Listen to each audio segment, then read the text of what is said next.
I would like to introduce our first session. This session is on Life Sciences and Healthcare Quantum Innovation Hub, and it's an update on that effort. Leading the panel discussion, I'd like to introduce Dr. Lara Jehi. She's the professor of neurology at Cleveland Clinic, Lerner College of Medicine, and Chief Research Information Officer for the Cleveland Clinic Health System. In addition to her medical training in epilepsy, she holds a master's degree in healthcare delivery science from Dartmouth College. Please welcome Dr. Lara Jehi and her panelists.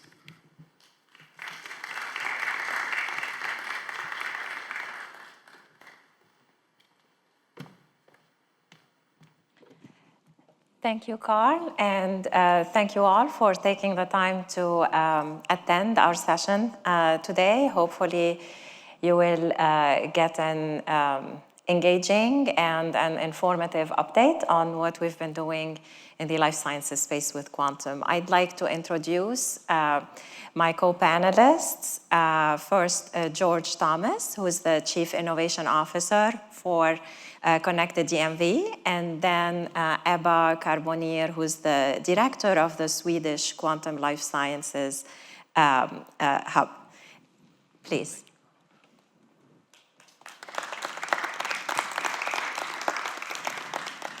So what's going to happen over the next half an hour is George, Ebba, and I will share with you what we've all been up to in the Life Sciences and Healthcare Hub with Connected DMV.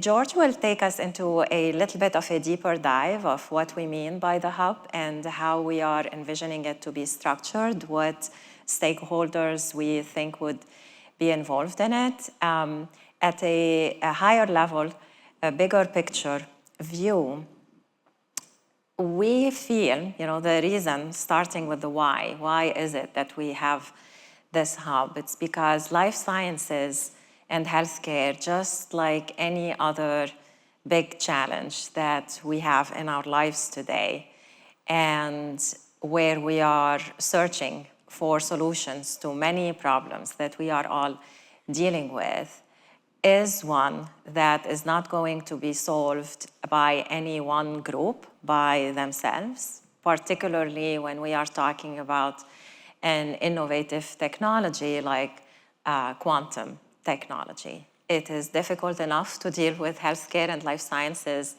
by itself as a field. Believe me, I do that every day. And if we are in a place where we want to identify how will the future of healthcare and life sciences look like in 10 years from now, in 5 years from now, and we are convinced that quantum technology will play a big role in that space moving forward, the time is now for us to figure out how is it that that technology is going to impact healthcare. And to figure that out, we need to include all of the member groups, all of the stakeholder groups that are involved in delivering healthcare, and align them with the quantum technologists and the quantum builders, et cetera.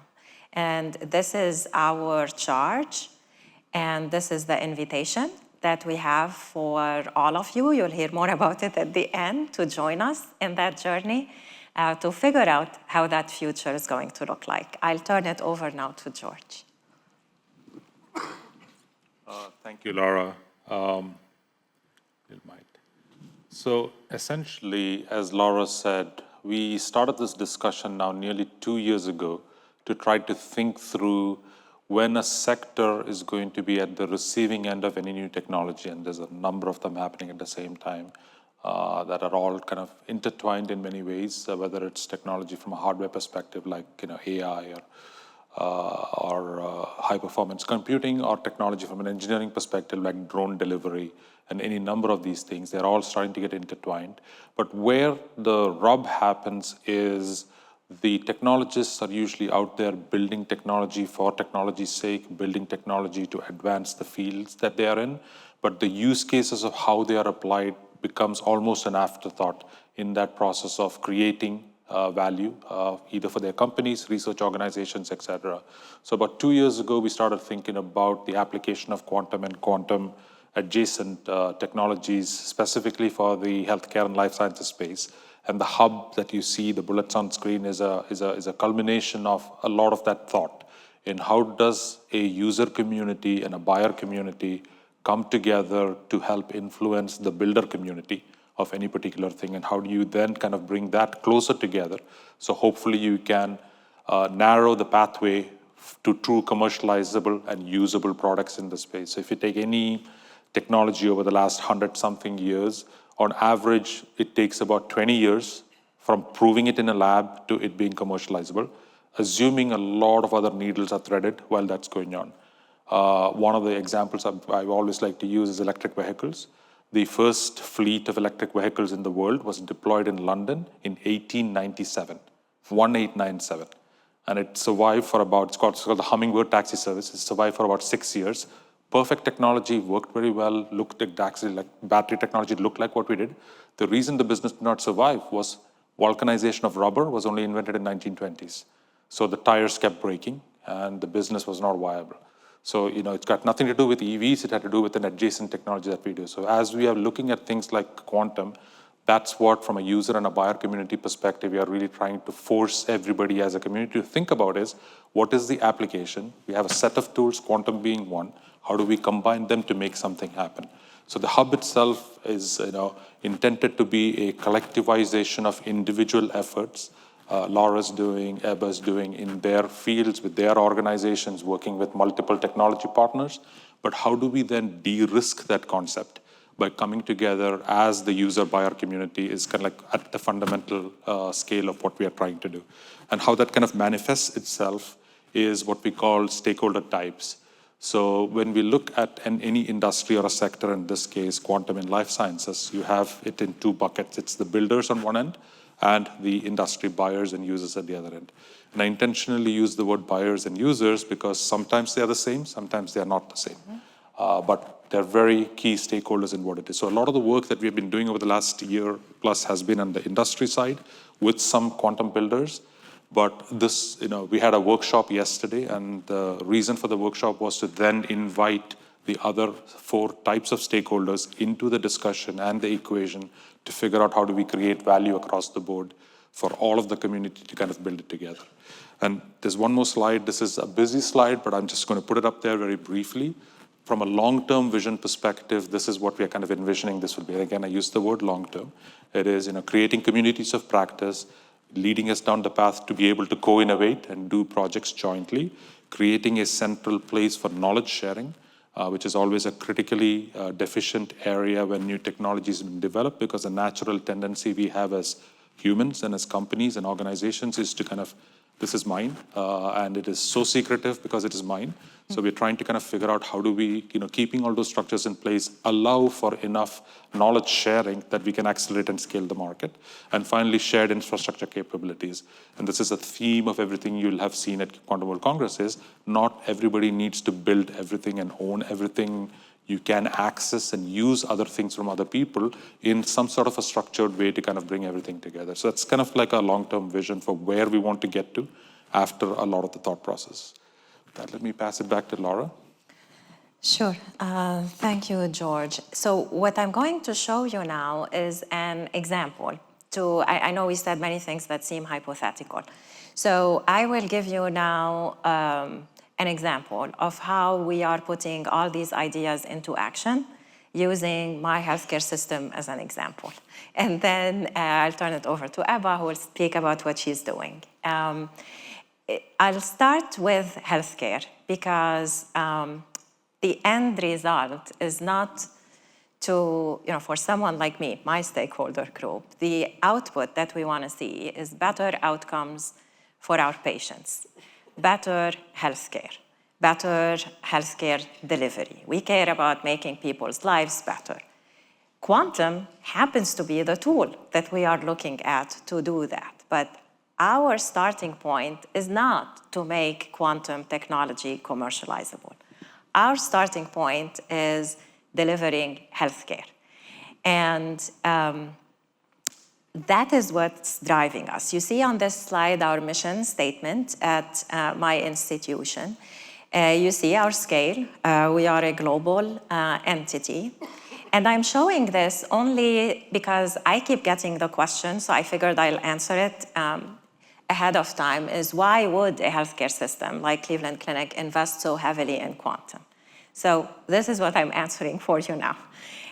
Being the large healthcare system that we are, having the mission to deliver healthcare at this global scale like we do, and having a long track record in research and education, it is our mandate to do research to improve healthcare and in life sciences. We spend, as an institution, in 2021, it was over $300 million.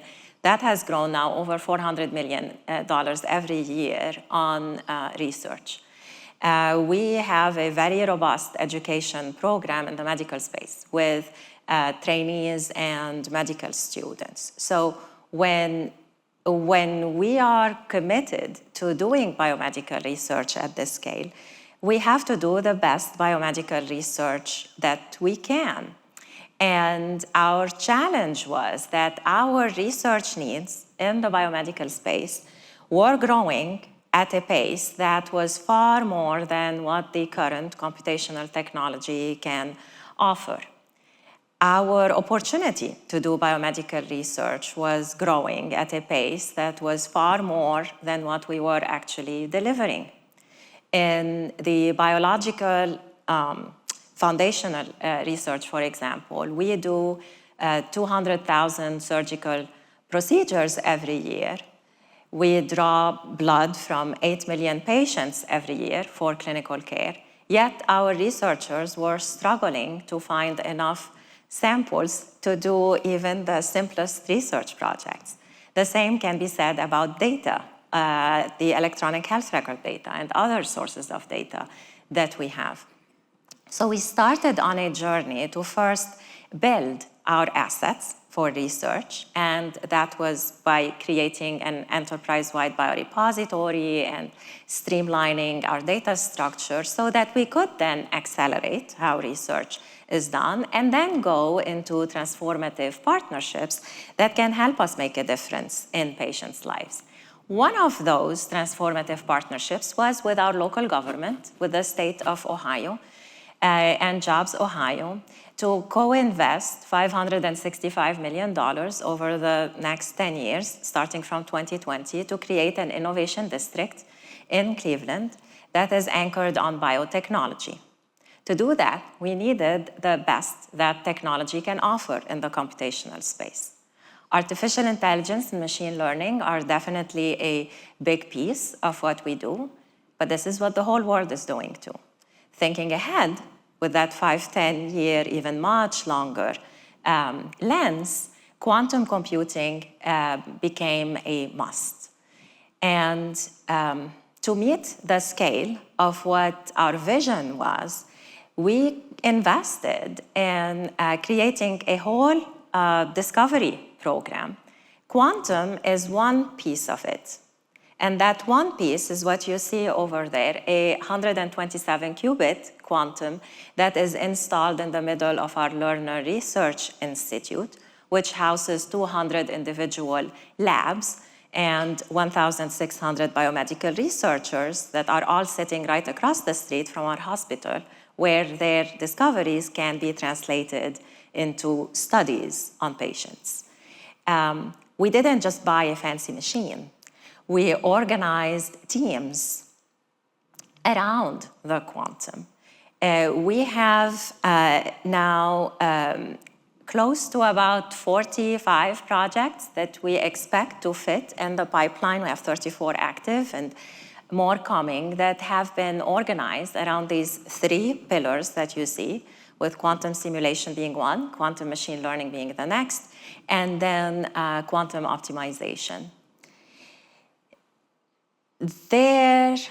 All of this happened over the space of the past year or so. We've supported many investigators. We've applied for federal grant funding. And we created a structure that enables supporting this pipeline of research with a competitive mechanism that we support quarterly, where we require that each research project is co-developed between the computational scientists and the engineers and the biomedical researchers.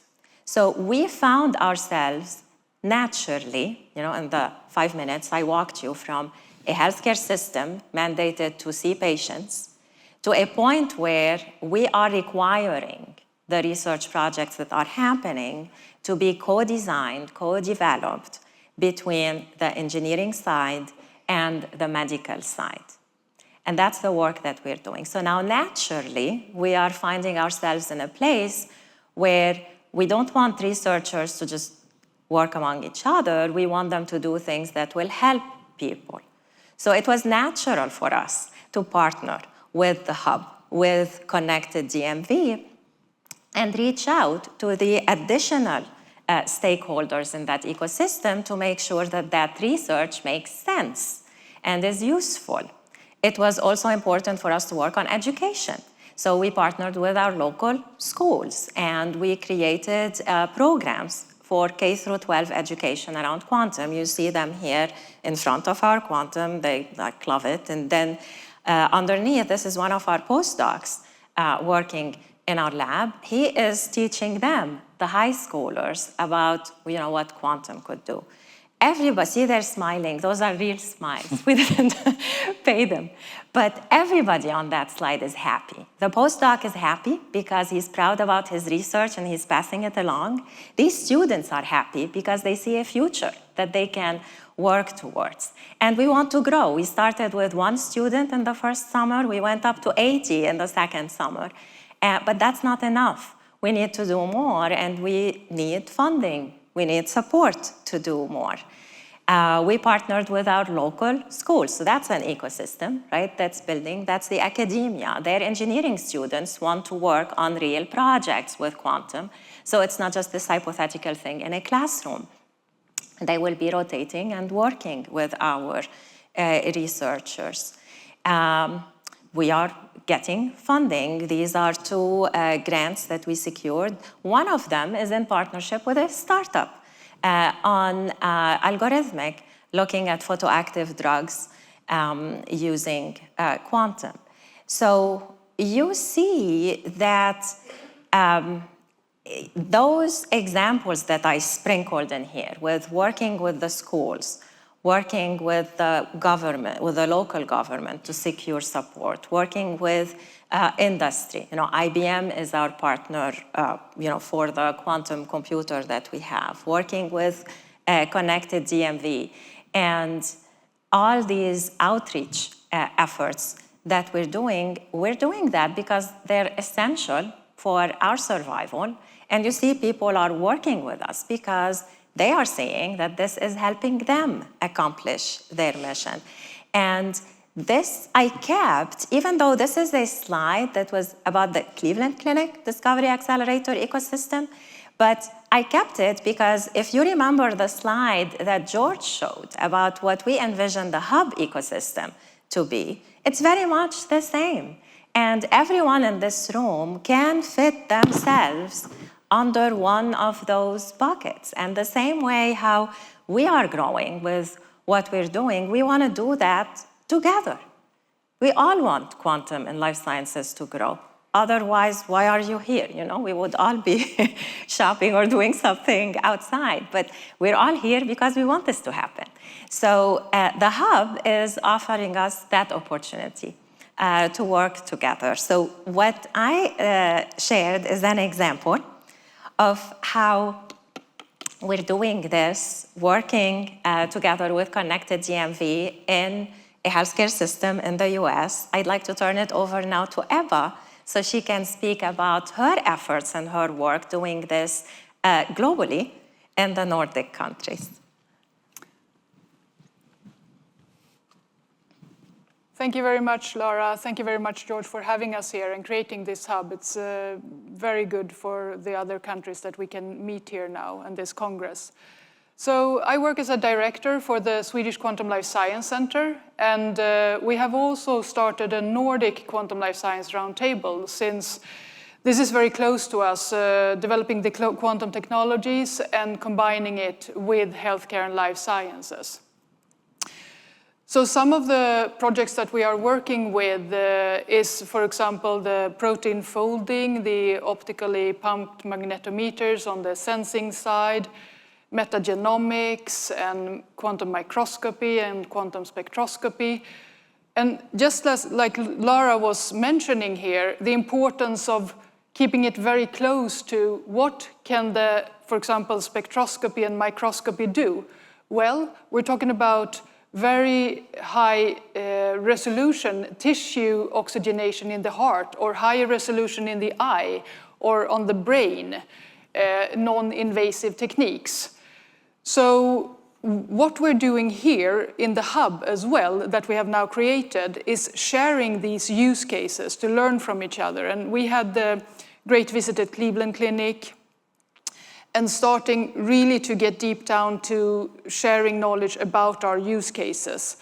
And we see that there are a few other countries who have come on the way here as well, regarding the use cases that Cleveland Clinic are working on, that we are working on, and it will be very good for us to be in this hub together. So this is a bit of an inauguration of our life science and healthcare hub. That's exactly it. It is, it's not a hypothetical concept anymore. I think those were the meetings, the many calls that George and I had over the past 2 years. But right now, what we're offering is an actual hub that exists for healthcare and life sciences. There was a very interesting, engaging workshop that happened yesterday. I'm guessing some of you were a part of it, for 2 hours, where we spent time learning from each stakeholder group and engaging those stakeholder groups together to better define what the value proposition would be for each group of them to join the hub, and what would they want to get out of it. And there will be more to come about how you could join and what that would look like.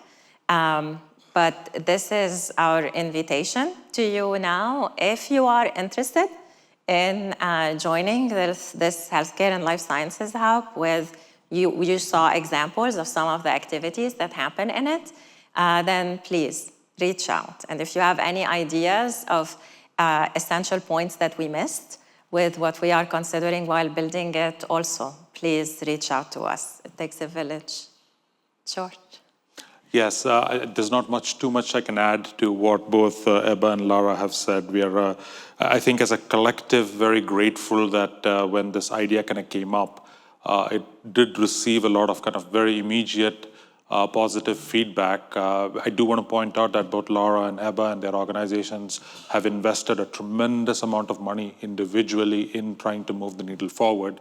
So there's always a question when you do that, what is the point of participating in something where theoretically it might look like it's diluting? But what I think what we have discovered through our discussions over the last couple of years is this does a play to de-risk the investment in some way, because you're not just talking to a few partners you're already engaged with. Many times there's commercial relationships, so nobody wants to rock the boat in some cases. So what you get cannot be vetted really through the industry. Also, at the same time, you can't look at everything, and this allows everybody who is already investing have an opportunity to look across the borders, to compare notes and improve the overall product. And the overall product at the end of the day is what Lara said, is the delivery of the mission for the organization with quantum as a tool. So I will just reiterate that we are very humbled to work with serious, deep minds in the life sciences space, and we would actively look for anybody who's interested in participating and joining. There is a lot of opportunity. This is a very, very big space. And the mission statement for us is in America, we have this like, as close to the coal face as possible is what this is. And this is really, that's what we're trying to drive to. It's wonderful technology, but what can we really use it for? Near term, 5 years, 10 years out, but we have to kind of work towards that as the tool set. So that's all I have, Lara. Ebba? And then we can just say as well that, of course, we're open to having a quantum energy hub, a quantum finance hub, because many of the cases can be dual use. That is very true. So that will be welcome as well, to have those kind of hubs that we can learn from each other. Absolutely. Sure, absolutely. Thank you. Thank you, everybody. Thank you all.